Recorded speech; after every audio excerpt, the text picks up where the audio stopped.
The one thing you can never do in a corrupt society is tell the truth. It appears that one Frank Graves has made the mortal sin in Canada. He told the truth. There is a culture war, and the West and rural Canada is on the outside.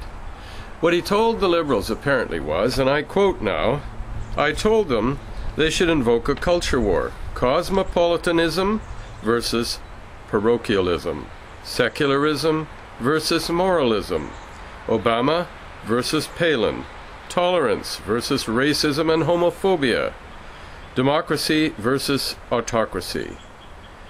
Then he said, "If the cranky old men in Alberta don't like it, too bad, go south and vote for Palin."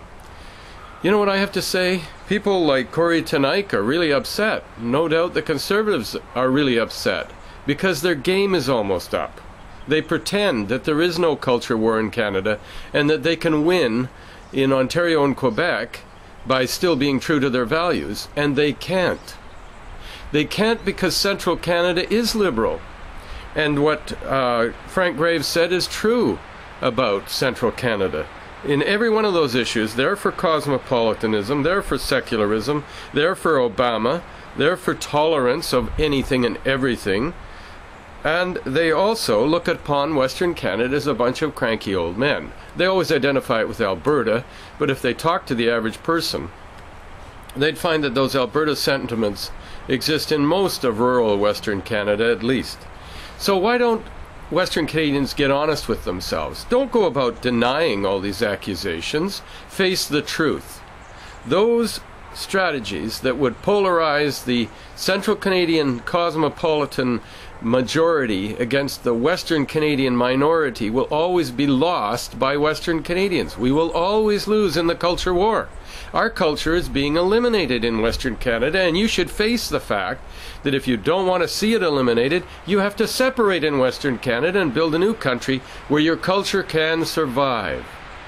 The Conservatives are basically trying to be as good at dissembling and being a pretense of what they are, so that the Liberal voters of Central Canada will still buy them.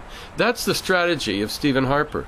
Keep quiet about your core values. Don't talk about abortion.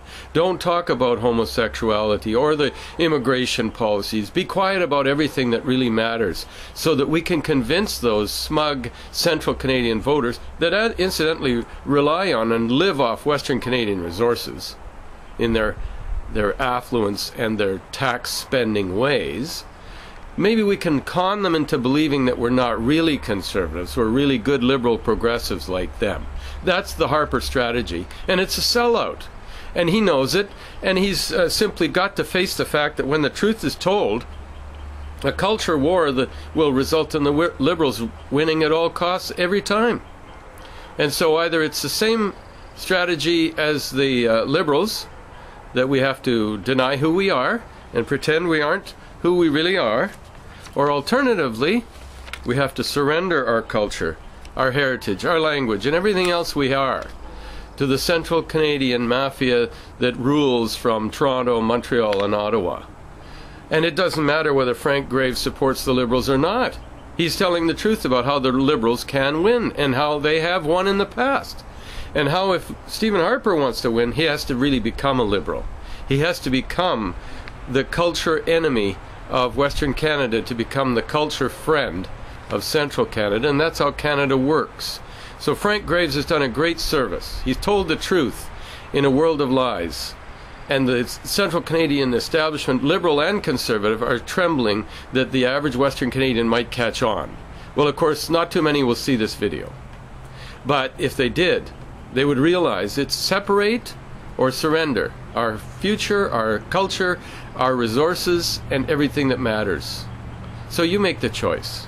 You can ignore what I say and live in the lie that the Conservatives have established for themselves and pretend that you can win in Ottawa when you know you can't, and you're wasting your time and you're wasting your future and you're selling your children into a cultural slavery.